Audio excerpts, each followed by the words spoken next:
Commercial Monday. First, thanks for coming in on such a beautiful day. I was really trying to figure out how to do this outdoors, but Pinewood Social wouldn't let me use the pools yet. They're not in here. So we're stuck indoors, but we've got these lovely windows, and I just want to use that as a lead into thanking Emma and Clint for providing this type of facility.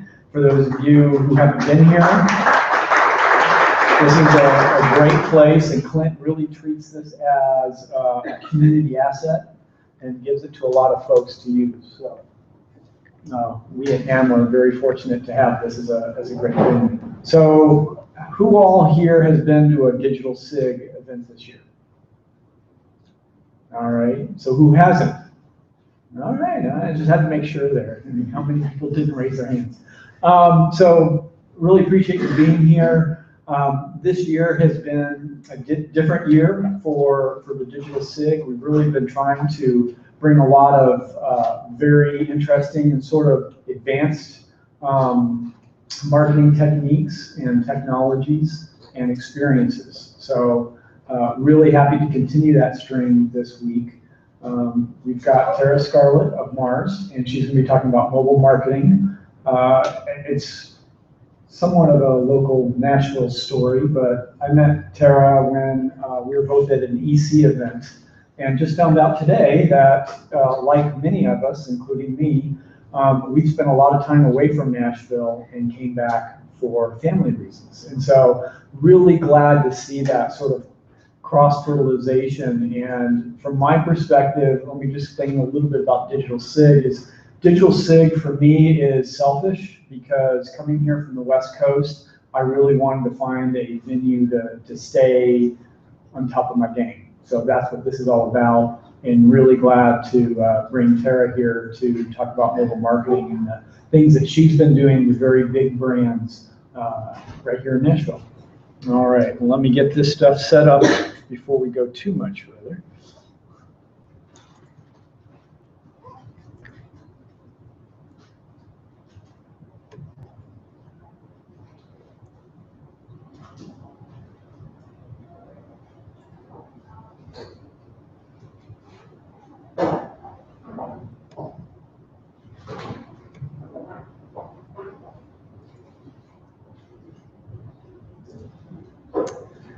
All right, I think I've got it set. So please welcome Tara.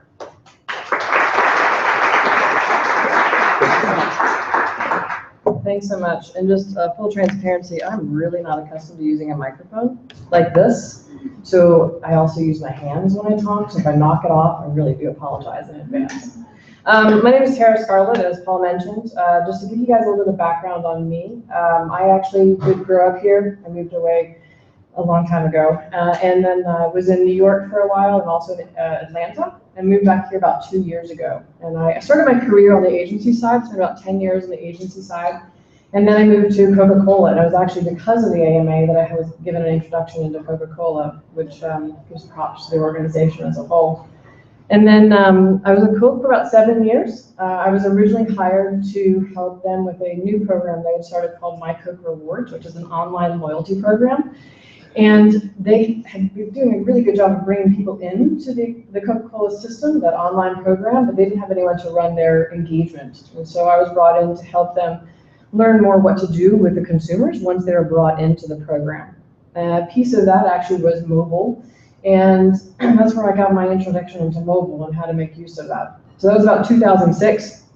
And during the first few years that I was there, for 4 or 5 years, mobile industry overall transformed in a very short amount of time. So when I first was playing and engaging with mobile as a marketing technique or medium, the iPhone didn't even exist. So the iPhone launched about a year after I got into it. And then from the iPhone and the explosion of the iPhone, you actually started seeing BlackBerry take a giant dive to the floor because they couldn't seem to keep up. And that's just the beginning of starting to see the big changes that were happening from a technology perspective. The Android marketplace also happened to launch very soon after that, which gave a lot of new frontiers for programmers. The iTunes library launched, so the way that we now purchase music is completely different than what it was 10, 20 years ago. The concept of an album, for those of you that might remember that concept of the album, or even old school vinyl where you could flip it over, doesn't really exist anymore. And so being able to buy through iTunes has changed the way we look at things. And also usage. So usage from a consumer standpoint, a behavioral standpoint, in a matter of 4 or 5 years, we went as consumers using the phones, even the flip phones, spending billions in minutes and billions in text messages to the trillions. It's a massive change that happened in a very, very short amount of time. And it speaks very much to the adoption that consumers have in using this device. I use this as a prop because it's fun to do that. I actually got a funny cartoon this morning. I wonder how many of you subscribe to, what was this guy, Tom Fishburne? So his subject line today was technology can't save the boring marketing idea. So although mobile has really transformed the way we engage with things, it doesn't matter what device you're talking about, technology really can't save if you have a really bad marketing idea. So that's really up to the marketers to help us solve those things. Other things that happened during this transformation, the application market. So with Android opening up and with iPhones coming about, applications really started to take off. Amazingly enough, we actually on flip phones, we did have applications, but now with the use of smartphone and the further growth of smartphone, application download and usage was changing a lot. Although you will find today, there's still a lot of people that don't download applications, and if they do, they don't use them. So you think about that in the context of how you're engaging with your consumers. Something else that changed was tablets. So tablets has changed the way we choose to read books. You know, old school, we actually had the printed book, and now you can get hundreds of books on a small little tablet, as well as engage with brands in a variety of different ways. Two other things that really changed drastically that affects consumer packaged good industry. It actually affects most organizations that sell direct to consumer. One of them is the shopping experience.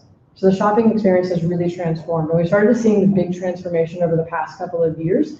So in a consumer, now you can actually see people in the aisle using their device. They're either scanning, or they're checking their shopping list, or they're texting with a friend to figure out what they need to go buy. So it's changed the way that consumers think about even purchasing a product. You think about this more of big ticket items, less for Coca-Cola and more for premium pet food or even electronics primarily. And being able to go when you're standing in the aisle, or even if you're surfing online, what's your browsing experience now? How are you comparing things? So using the mobile device in store has transformed the way retailers specifically need to be thinking about that path to purchase when you're in the store. The other large thing that's changed is mobile commerce. When I got into mobile originally in 2006, mobile commerce was a blip in our eye. And last year, according to Forrester, in the United States alone, we spent $50 billion in mobile commerce. That's an enormous change over a very, very short amount of time. And that comes to life in a lot of ways. Primarily, you see that through in-app purchasing. And I bring all of this up just to help surface and have you think about what's happening from the landscape and what I've experienced over the past 8 or so years, 9 years. What's also interesting is the behavior standpoint. So on average, Americans have 4 digital devices. So this is an illustration, well, it's a photograph really, of a current family, of what are they doing when they're sitting around the TV. 41% of households do not have an old school phone. They only have a mobile phone. I'm just kind of curious, how many of you have cut the wire with your original home phone? How many just have mobile? Okay, so clearly advanced team in here. But it's really changed. That's a big difference in the way that any brand or utility is really thinking about engaging with a family. But if you think about this from a brand standpoint, if 80% of us are engaging with another device while watching TV, that means that a brand needs to think about how that story that they're trying to tell, any sort of campaign that they have coming to life, waterfalls across all of those devices. Mobile doesn't sit on an island. And I think that's a really important piece to think about, is that if you're planning for just mobile, you're going to lose when it comes to large brand programs. Another thing to consider is what are consumers doing while they're watching TV? So let me back up. You know, sometimes I hear that TV is dead and that commercials are going to go away. That's not going to happen. There's too many of us that are still have the TV hanging on the wall. I would make a bet that almost every single person here still has a TV in their house. And somehow or another they're playing it. Whether they've cut the cable cord or not, it's a totally different story. I personally have cut the cable cord. I use just a Roku device and look at network TV. But the way that now brands are engaging with those devices is evolving and changing. I don't think we've perfected where that's going to be. I think if we think about media from a TV standpoint, a commercial standpoint, that will continue to evolve. Brands have to figure out how best to get integrated into that as those technologies evolve too. What's interesting too, if you think about the way that this is coming to life from a family orientation standpoint, and how do you get brands to break through? If you think about the content that's consumed on average, so I mentioned earlier the 4 digital devices, 80% of us are watching TV while we're also playing with other devices. We're shopping, we're searching, we're looking on social sites. We're doing whatever research we want to do on our device. We could even be just texting with our friends. Strangely, some people actually text the people sitting on the couch with them. But what our opportunity is to be able to break through that clutter of 60 hours per week of people consuming other content. So how do you engage with that? There's a lot of going on. The amount of data that exists, the amount of places that we can go and get content is astronomically changed. And so a brand has to figure out a way to really break through. There's 2, breaking through, I think, is going to start with the story. And it's also going to start with the consumer touch points and how you plan. I go back to the concept of mobile does not sit on an island. If you're planning only for mobile, I don't think that you're going to win. At least we've found that we don't win. We just do only mobile programs. It needs to connect back to a larger story. There are a couple of strategic roles within the consumer packaged goods that mobile does play. So one is on the brand side, and the other one is on the customer side. And for those of you that are not super familiar with the consumer packaged goods world, we sell a product to a customer. So we might sell it to an Amazon or to a Petco or a PetSmart or a Walmart, and then they sell it to the consumer. So you and I are consumers. We're going to walk in the store, we're going to go online, and as consumers, we're consuming content, we're also shopping, we're going to go purchase something. So when we think about strategic roles that we play, we're engaging with what does the brand look like coming to life, and then also how do we help our customers, because our customer relationships are imperative to connecting with our consumers as much as our media is. So 2 strategic roles, well, I'll start with brand. So brand, number 1, mobile plays a role to amplify and extend reach when it comes to media reach. Secondly, is specifically on brand, is to deliver differentiated experiences and utility. Help engage the consumers with snackable on-the-go content. That's something that the brand can play, a strategic role the brand can play. On the customer side, there's every single customer I've ever sat down with said the 2 big things they want to do is they want to drive traffic and they want to drive transaction. So the biggest thing a customer can do is help enhance that shopping experience. And as brands, we can work with the customers to have those experiences come to life as well. So if you think about within this spectrum of the brand versus customer and how you might think about planning, the first place I propose you think about is who is your consumer or your shopper? What are they doing? How are they engaging with the different technology? And only you can know that, right? Or someone that's helping you research or you're researching for a client. Help understand what is that behavior first and foremost.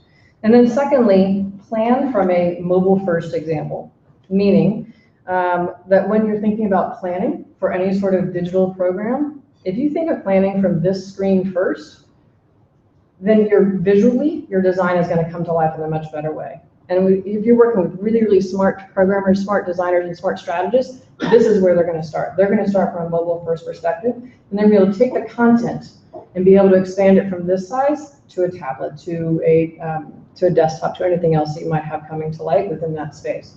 The biggest challenge, I think, it comes down to marketers is prioritizing your message. There's a lot more message you can put on a screen this big than you can on this. And so it really forces you to prioritize what is the number 1 thing you need to get across within this size screen.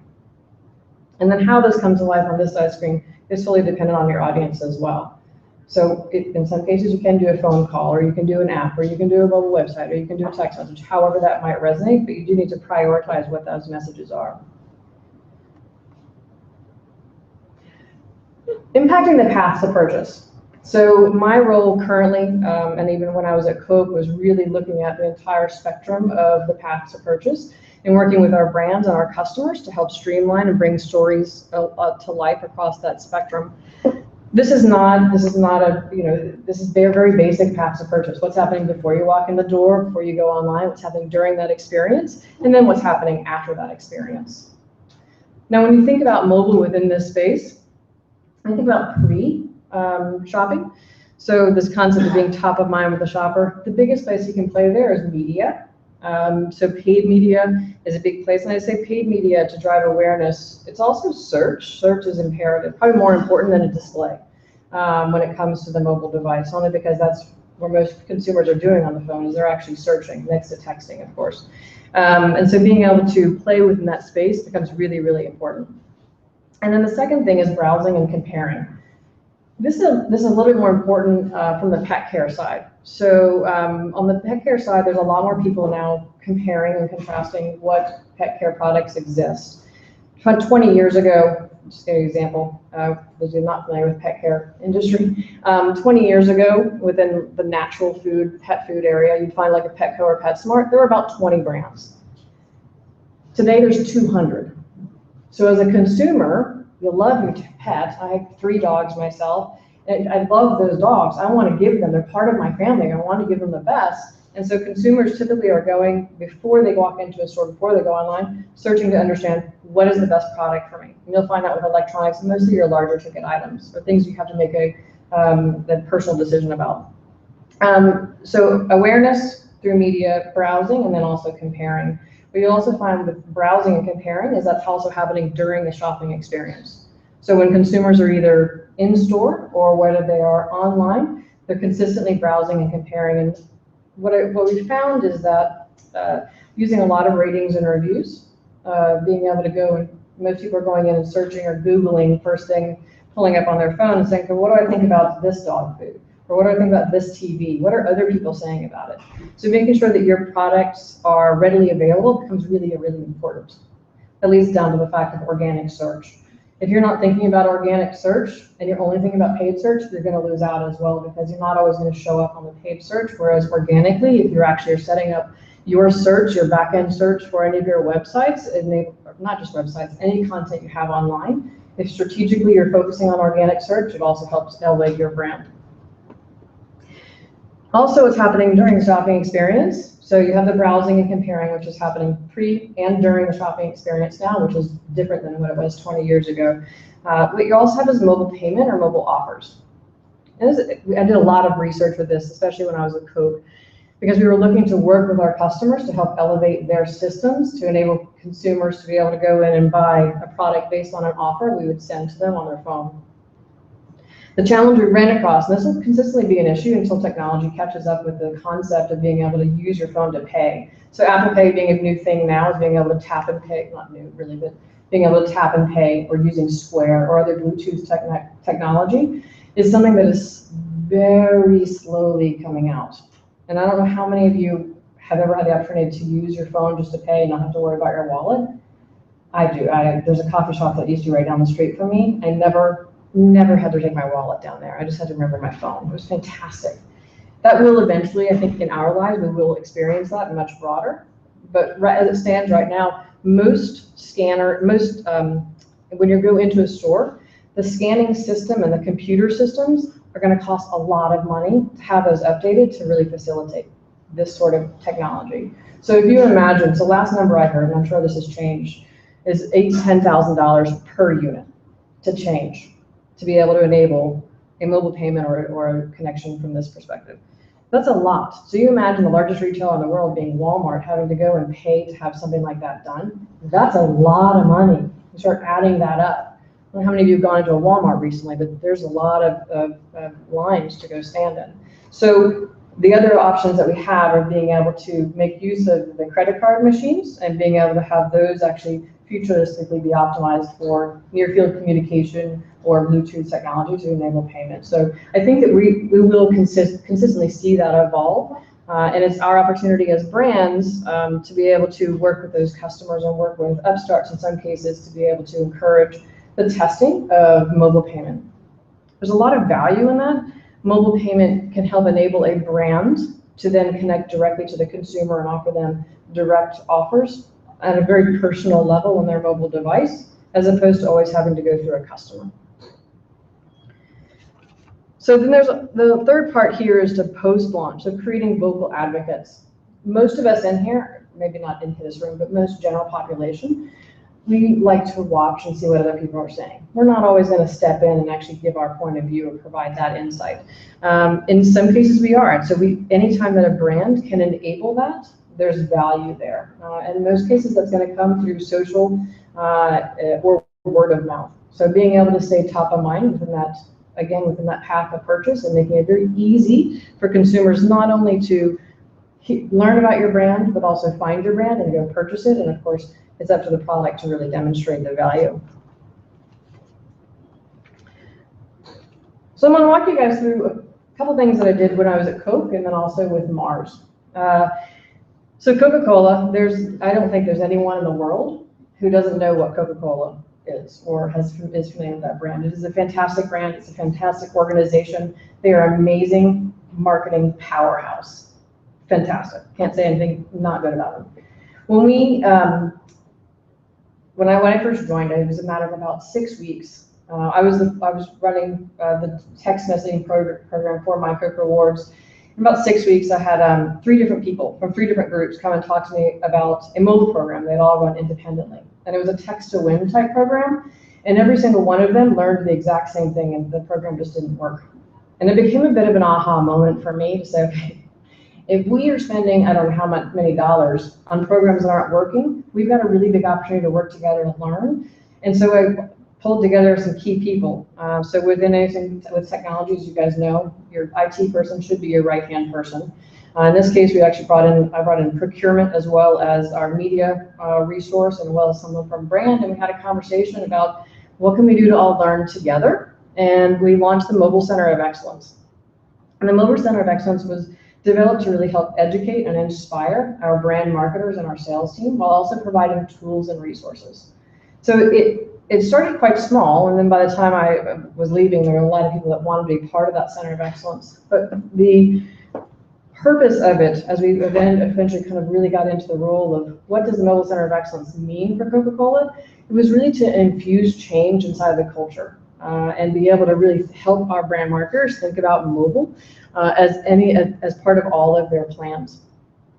And with that, we actually established a network of local and national, in some cases international experts when it came to mobile, where we could easily connect our brands to those groups, as well as vendors. So we could share vendors and make it a little bit easier for them to engage with Coca-Cola as a company, and also to simplify the activation process. Another thing that we did, which was quite large, was set a learning agenda for North America. So the division that I was in was just North America. And so we set 2 different things came to life out of this learning agenda. One is we developed a digital lab, which essentially was like a glorified conference room / closet that we turned into a learning lab. And we had every sort of type of cell phone you could imagine. There's a variety of types of TVs, computers, different types of tables, presentations. So it's all about technology. And the purpose of it was to help educate our brand marketers and anyone else in the organization, and even bring in customers to help them understand how are their brands, how are their customer programs coming to life on all these different devices that consumers are using. And it really was a bit of an eye-opener. We did have someone in the company who would give a tour of the tiny little closet that had all this cool digital stuff to play with, but it was actually a lot of fun because it enabled our brands to get in there and just play. And they had those moments of like, oh, this is how my brand's showing up on this device, or this is what I'm doing, or this campaign kind of stops at a certain point as opposed to continues the connection with the consumer. Having those aha moments were great for the brands because it opened their eyes to think about mobile in a different way, to think about how to plan in a different way. And we also did the same thing with our agencies. We had our agencies come in and actually go through the tours too. Some agencies have those sorts of digital labs and some do not. The second thing we did, which became very, very big, was we launched a mobility summit. And this started very small. This was the integration of social and mobile. It's when social was beginning to come up in the world and mobile was too. And we started very small with this mobility summit. It was just internal, just brand marketers. We worked with our media agency to set an agenda that includes speakers from all of the big companies. So you're talking about Apple, and you're talking about Facebook and Google and Yahoo and Twitter and research companies. We had vendors that were talking. And the first year, it was really great energy, really, really fantastic feedback. And then as time went along, we actually invited, we had a test. We tested out bringing a customer and to see how that went. And that went great. And the next year we invited the entire food service customer team, which food service is like quick serve restaurants. So like thinking like a Wendy's or a McDonald's, that sort of company. And then that went fantastic. And the next year we invited retailers. So we had an auditorium filled with about 800 to 1,200 people in this auditorium and even a rollover room. And the purpose was to educate and inspire our marketers and our customers and even our sales team. Because the more that we were able to influence them to think about digital and to think about mobile and social from a different perspective, the more value it was for the entire business and for us to push our brands forward and drive more visibility for our brands. By the time, I think it was the last year I was there was 2012, and that summit, actually there were so many emails coming out about it and phone calls afterwards that some customers were actually making decisions on Coca-Cola and on how to make use of them based on this conference. And I bring that up because it's really important as digital marketers. I'm making the assumption that most of you somehow play within digital or just learning about it. It's really, really important that each and every one of you are thinking about how do you educate those around you, especially if you're in a company where not everyone is a digital expert. That becomes really important because being able to get our brand marketers or any traditional marketers to think about digital as an integrated piece is really important, especially as companies and consumers begin to grow, consumers specifically from a behavioral standpoint.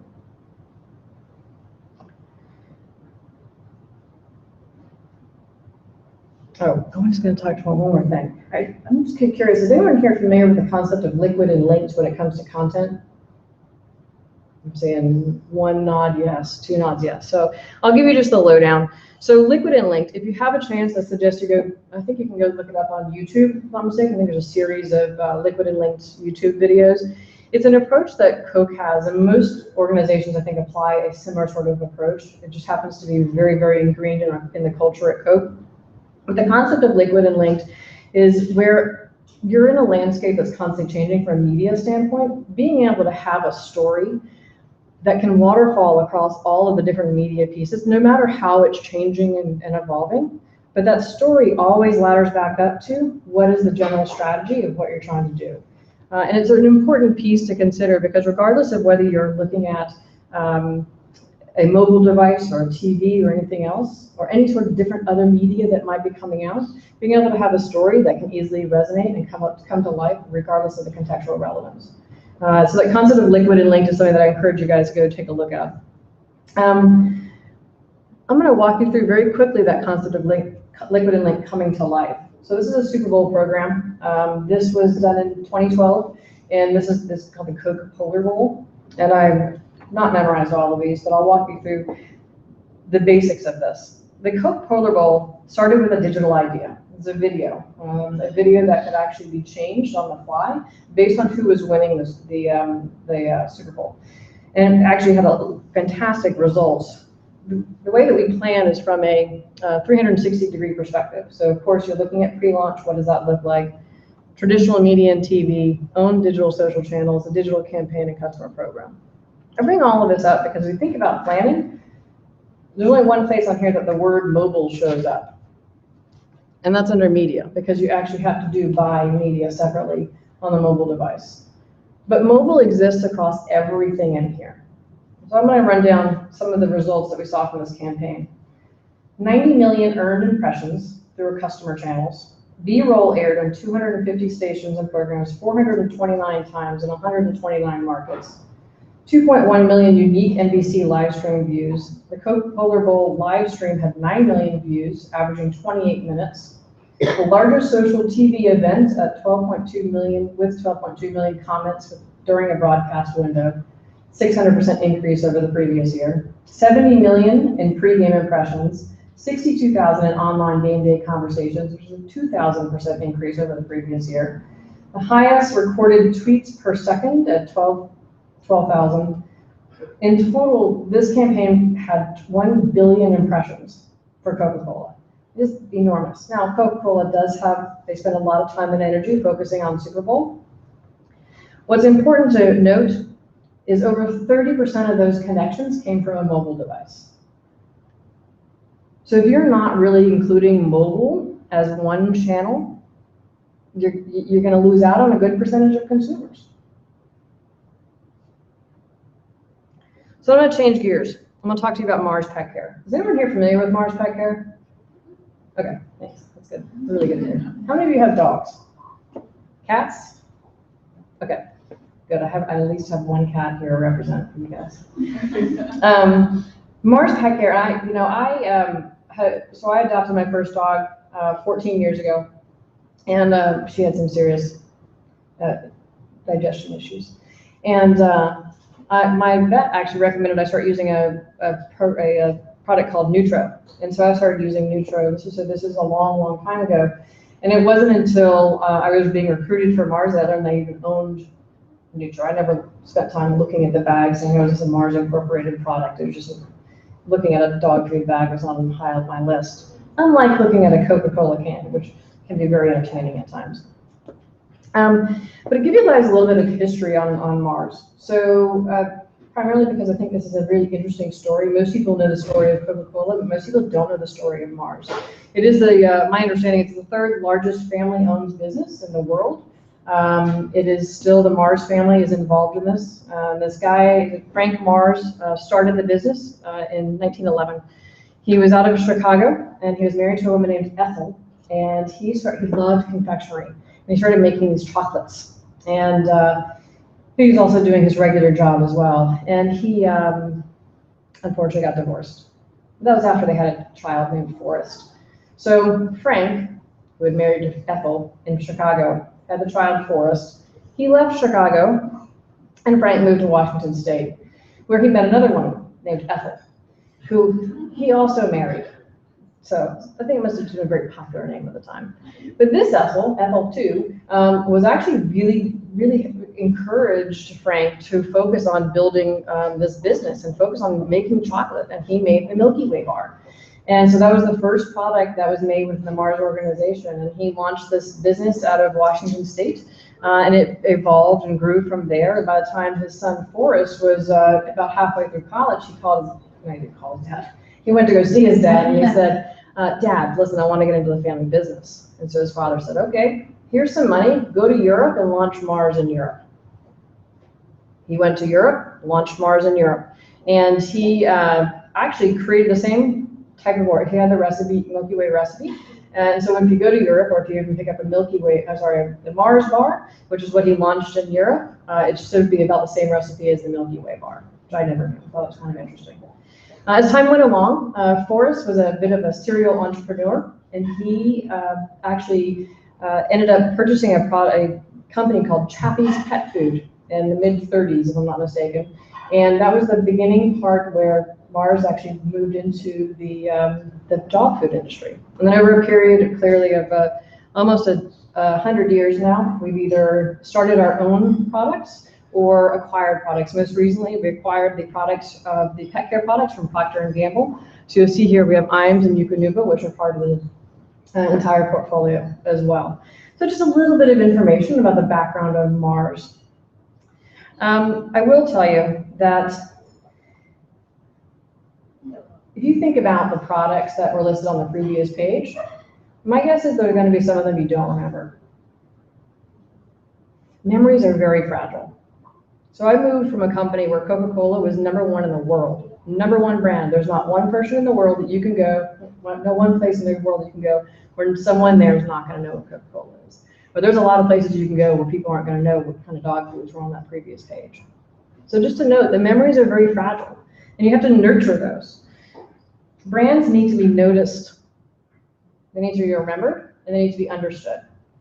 And a piece of that, if you're able to take a story and make sure your story is something that's easy to get noticed, remembered, and understood, then it's about repeating the message. It's about repeating and staying connected and having a relevant connection to consumers based on where the device is or what kind of device. I'm going to bring this back to digital a little bit.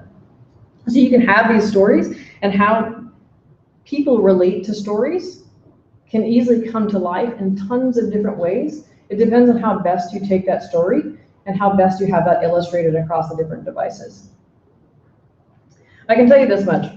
By tomorrow, the majority of you are going to forget what I have to say.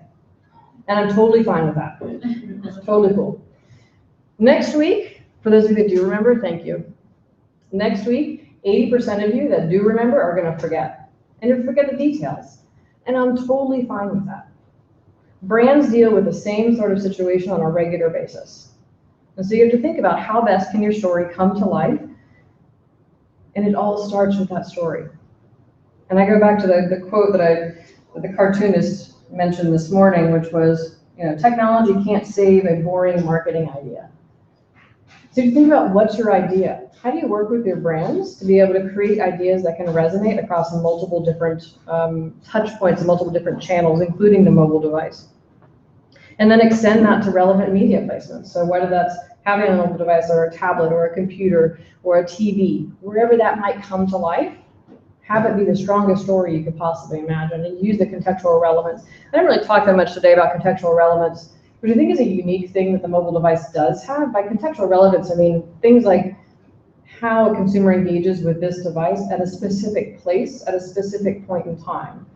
So how any of us might be engaging with a device like this, at 3 o'clock in the afternoon versus 3 o'clock in the morning, very different.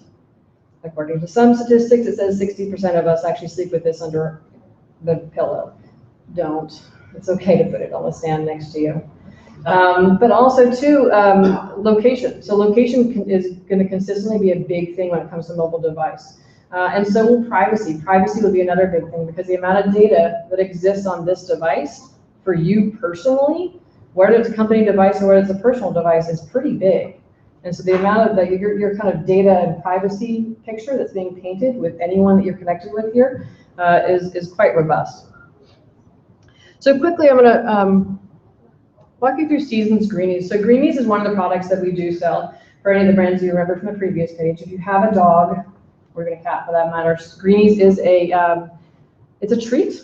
It's a little green treat that actually helps with dental hygiene, which sounds crazy, but it costs $300 for you to go have your dog's teeth cleaned, which is pretty expensive. And you can give them a treat on a daily basis that helps clean their teeth for you. There is not one person I've ever met in my entire life that has voluntarily said, yes, I go clean my dog's teeth on a daily basis.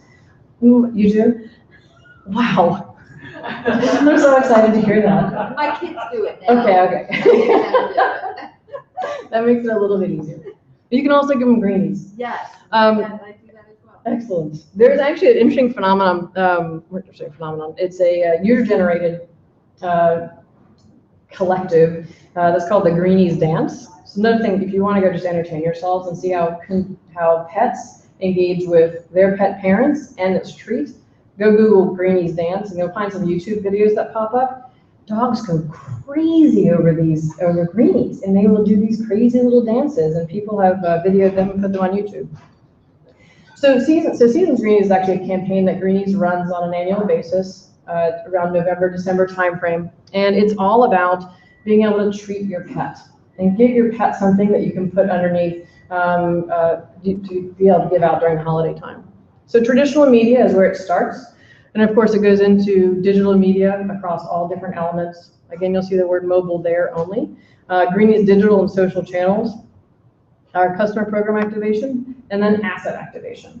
So again, this starts with the story and waterfalls across all the different elements. And something that's important to note here, well, two different things. One, slightly different pockets when it comes to Greenies. We have 8 million impressions through this program this past year.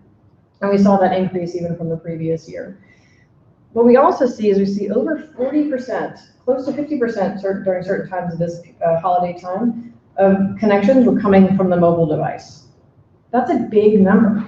So let's say 50% because it's easy, right? So let's say 4 million impressions coming from a mobile device. So if you're not thinking about mobile, then you're going to lose out on a pretty large number of consumers. And I think what's also important to note here is, I didn't really talk about this that much, but when you think about your owned assets, we don't actually see a huge number of consumers going from our owned assets going into a sale.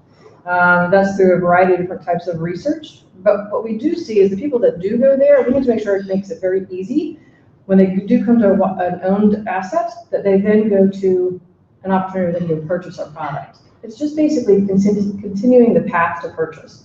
You don't ever have stop signs along that path to purchase. So when you go back and evaluate the assets that you have, and you start looking at the typical consumer journey, because there's not ever one consumer journey, where do you have the stop signs? And how can you eliminate those stop signs to make it easy for a consumer to go purchase? And doing some basic things to streamline that path, we actually saw 3 times increase in purchase intent from our Greenies digital assets, owned assets. So it can be a pretty large number depending on how many visitors you have. So with that, just a couple, 3, 4 things, just as key takeaways. One is starting with your shopper experience. Know who your shopper is, what are they doing, what's their behavior, engage with them in a relevant way. 2 is I would suggest planning mobile first when you think about creatively and strategically. 3 is be curious. Testing and learning is a really, really enormous opportunity when it comes to anything digital and mobile specifically. Mobile technology, so in 2007 or 8, there were about 100 different technologies that existed to play with. There's 1,800 now. So in a span of very, very, just 8 or so years, not even, that's a pretty large number, and we're only going to continue to see those numbers grow. So I think it's important not only for you to maintain curiosity and be able to test what's out there, but I would also recommend, especially if you're on the brand side, to lean on your agencies to be able to help provide the relevant recommendations. Otherwise, you'll get sucked into a world where you're going to probably never get out of, unfortunately. The last one is maintain continued knowledge share. This is a really big passion of mine, and I think it's really important for anyone within digital to help educate those around us, because the more that all brand marketers, or any marketer for that matter, is able to stay connected with digital, the more advantage any of us that are in digital currently will have moving forward. So with that, I'll turn it over to questions. Are you familiar with digital out of home? Speaking of Greenies, like path to purchase, like being in the vet offices and digital signage, is that part of the plan, and how does that work in the mobile? So there's probably several different ways to think about that. So Repeat the question. So the question is digital signage, so digital shelf signage, potentially in store or also at a vet. Yeah, in waiting rooms and vets. And so making use of the digital space there. Yeah. It's interesting. We played around with that a little bit when I was with Coke. Have not done so at this point with Mars. And the biggest challenge I ran across with Coke is the install cost. Being able to have something to play with and to engage with can be a lot of fun. The retailer has to have the ability and the location to install something.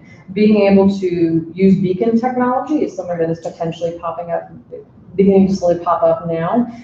There's going to be potential privacy challenges with that, and the desire for consumers to want to receive something without truly being understood that that's happening as they walk into a door or a location. That's probably going to be the next good thing and next potential thing for us to continue to see how that evolves. And besides that, I think it comes down to a cost. Now, as that begins to change, so as technology becomes less and less expensive over time, I think that we'll be able to see that integrated and moved in. And even maybe with existing networks or that are already up and running. Absolutely. Oh yeah, the easier that we can make it connected, the easier everything's going to be. Any other questions? Yes. How much does 1 billion impressions cost? I'm not going to answer that. I actually don't know the specific amount. Questions? Okay, great. Thank you guys very much. I appreciate it. Oh, yeah, sorry, Paul. Keep going here. Okay. What about the differences between the measurement between mobile and other forms of marketing? What are some of the challenges there?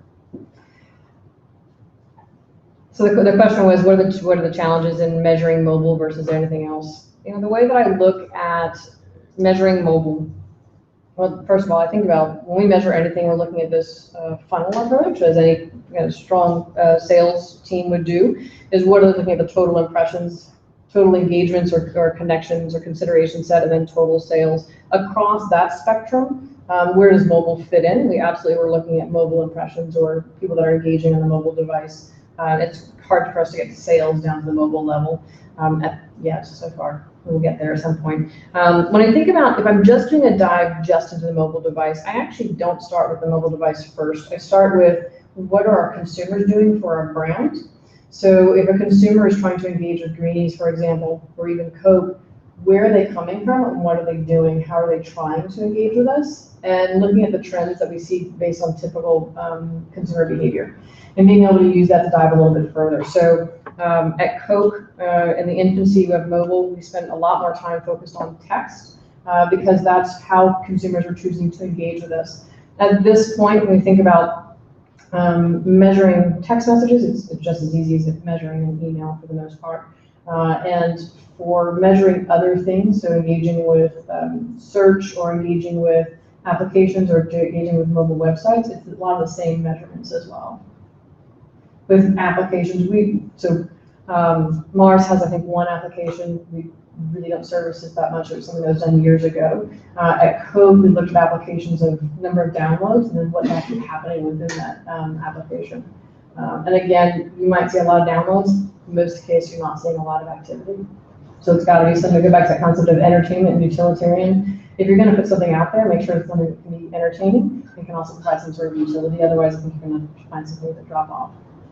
So a follow-up to that is talk about context and how mobile is much more contextual. Does your reporting report back more of that context than your traditional or other digital channels or traditional channels? And if so, are you able to use that, or is it just not quality enough or quantity enough to make decisions on that? So you can measure that. At Coke, we did, primarily because we were doing tests that were geographically located and being able to drive those consumers into a store to make a purchase. And we absolutely did spend a lot of time measuring because we were specifically focusing on location and understanding how are the test happened to be in Chicago, how are we actually able to do within a certain block radius, drive a consumer to get into a store, make use of an offer. And that was a partnership with the customer. So it's a combination of two different things. It was the way that it was set up was a partnership with the customer so they could actually receive the offer, as well as the partnership with in this case, we're working with AT&T to be able to dive down to provide an offer in a certain location within a certain block radius. Yes? You mentioned that Mars Petcare is looking into utilizing beacon technology to reach people in stores. Where are y'all in that process? Are you testing that? How are you doing it? Do you have an app that the beacon is going to talk to when somebody walks into the store down the neutral aisle? What's that look like at this point? So I think maybe you misunderstood me because I didn't actually say we are. I think that is a technology that does exist. However, on the flip side, we would actually partner with our customers to do a program like that. It's not something that we've gone down the pathway to do yet. But it relies so much on the physical location of where the customer is, where the consumer and the customer is, to be able to drive that sort of technology. So that is something that we've considered working with some of our big customers on. And we're just going to look and see where they land. Yes? When you talk about kind of, keeping that inclusive marketing, perspective and that whole path to purchase, looking at one side, you discover the brand online, you get it, your mobile device or whatever, and then you go to the store and you purchase it. There's always that stop where digital impression and then real impression and transaction. But as you move forward with the e-commerce side of things, where it really can be that whole path to purchase occurs on one device or one portal, do you consider that one holistic approach and then just tailoring it to those different uses, or do you actually really change the entire path to purchase for that e-commerce side?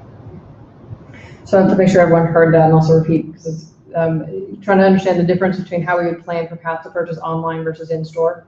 I guess the path to purchase in-store includes probably some online activities. Totally. Like you see the park bench with the bail bond, and you don't need a bail bond, but now when you do, you rent the park bench. So it's kind of a break between. It's a really weird example.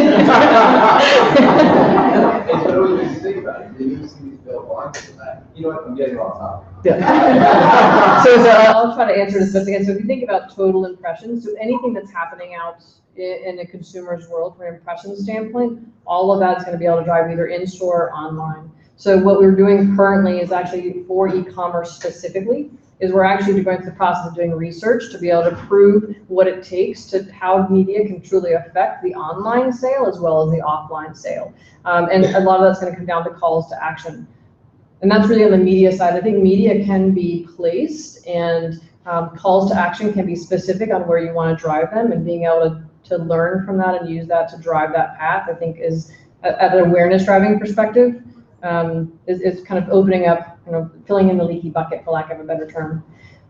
When you're in that experience, so when a consumer is browsing or they're comparing, they have the opportunity, really mostly for the, 99% of the time are going to be online doing that. We will not change that experience, because it's relevant for what other consumers are saying about our product, and what search we can place and how we can organically show up across any sort of device that consumers are using. So from that perspective, we lean a lot on really relying on what our consumers are saying about our product, and this goes back to making use of ratings and reviews where we can, because that's where most consumers seem to be making a lot of their decisions right now along that path to purchase, or what are other consumers saying. And then online, that comes down to customer programs, and the same thing would happen in store. I truly believe there's actually a lot more that we can be doing. I'm just telling you what we're doing right now. As far as including maybe that media in that e-commerce section where I'm looking at your products, maybe on that page, and all that is kind of brought in there, and do that holistic kind of brand discovery in that whole location and transact there. Yeah, absolutely. We actually call it the perfect page. And so the perfect page, or the perfect, same thing as the perfect shelf, right? The perfect page actually starts with the brand site. Well, it can start with the brand site and the customer site, but enabling both of those to work in the best possible way and really highlight the attributes of the brand. So let's talk about just a customer site, for example, and Amazon being the best example, because within the Amazon pages, you can have ads that are being placed. You've got a ton of different ways to showcase your products. You probably have, there's at least 5 to 7 different spaces and ways to be able to showcase your product, the calls to action, the sales messages, as well as the media that exists, the Amazon Media Group media that exists throughout the site. So making use of those two places, that's your online shelf. So as much time, energy, and money that any brand pays on what's happening in this physical shelf, we're doing the same thing now on the digital shelf. And it's a bit of a change. Regardless how consumers are getting to that information, a lot of that comes down to media and word of mouth are probably the 2 largest things. Thank you. You're welcome.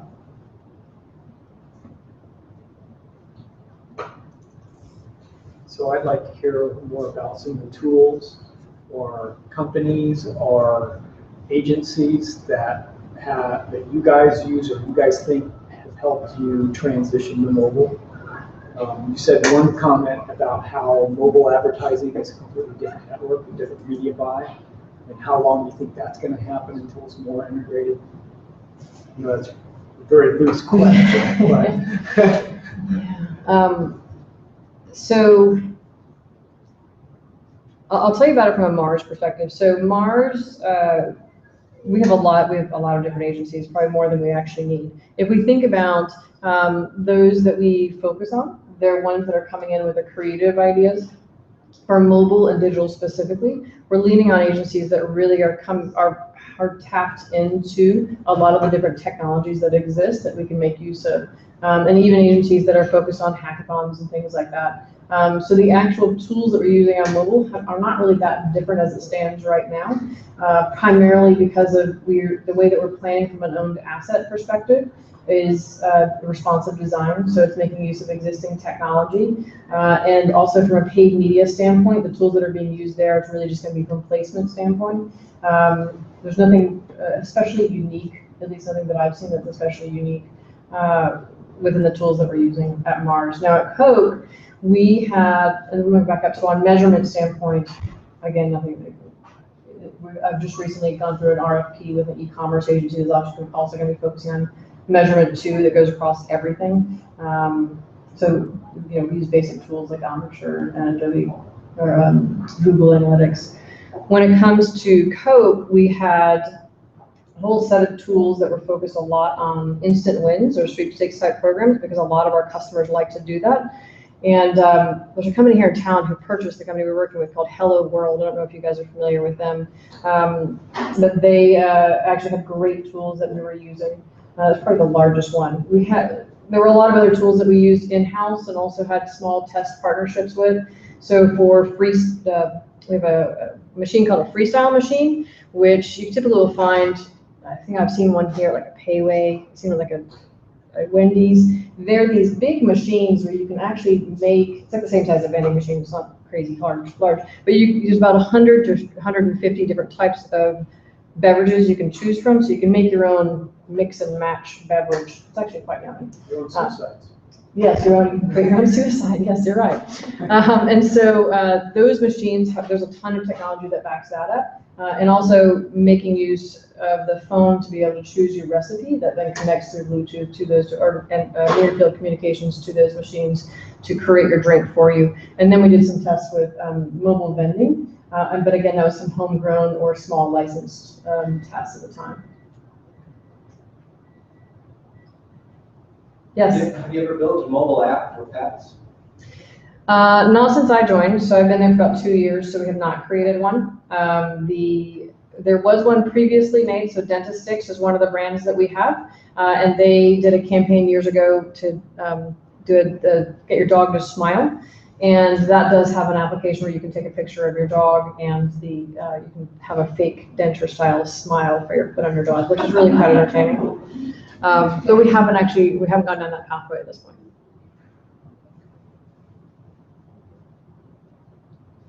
What kind of mobile do you use? I'm sorry? What kind of mobile do you do? Help me understand a little bit more about. You're talking about, well, since mobile strategies are so big with your initiatives, other than Facebook, Google, text message. Tell me a little bit more about your media mix. So I can talk about across the paid, owned, earned spectrum and shared spectrum. So from a paid standpoint, we spend a good amount of time and energy on search and video, probably the two biggest things. And then display, of course, has a play in there as well. Take search away. I don't know, and I don't have the data in front of me to say this is right or wrong. I don't know that as an industry that mobile media is the way it's currently set up is having the effect that we want it to. And so we think about mobile display. I don't know that a lot of that is actually coming to life the same way that we've seen it coming to life on the computer. In-app advertising, I think, probably has a little bit of a larger resonation, but again, I don't know those numbers off the top of my head. All of those places we are certainly playing. So that's really from a paid perspective. From a earned perspective, with the exception of anything that we would do in partnership with a Twitter or a Facebook or any organizations like that, those would be larger partnerships, which would then come to life based on what those platforms could enable for us. So things like sponsored tweets or sponsored messages within Facebook. Facebook's changed the way that they operate. As many of you, I'm sure, are aware, it's just not the way it was 3 or 4 years ago. And so we are thinking about different ways of engaging with Facebook, as pretty much every brand is doing right now, because you think about it more from a media platform standpoint as opposed to anything else. So that's an evolving experience for themselves. And as brands, we're trying to ride that wave with them and figure out how we best play. But the level of influence that we see from social affecting our brands is tiny compared to where it was even just a year ago. A drastic change. So that's when we think about social, it's really, we take a fans first approach. It's a very similar approach that we had with Coke as well, and being able to authentically connect with those consumers through community management. On the owned, earned, shared perspective, or our own perspective, I should say. So owned assets, we are creating responsive designs for all of our websites and then streamlining that path to purchase. I think that's just the best way to go. With the number of consumers that we have coming to any of our websites, it's not something that's really going to make or break anything that we're doing right now. So being able to treat the websites based on how our consumers are making use of them is the best way for us to go. And being able to, again, keep them simple. Buying dog food at this point is complex in and of itself. We've got to do a really good job of creating simple ways for people to make a strong decision, and then make it very easy for consumers to then go purchase our product. And so I bring that up because to me, it's irrelevant about which system they go through, whether they're on their desktop or their mobile or their tablet. I just want them to have an easy, simplified experience and make it easy for them to go purchase our product. So we're not creating anything separate at this point for any of our brands.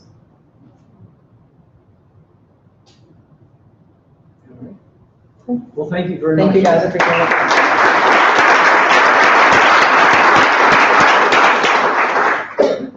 Yeah, so that's it. So you guys are free to hang out for the next 30 seconds before we have to turn over this stuff. Like, no, I'm serious. I'm not sure anything else is planned, so if you want to hang out, there's still food in the back.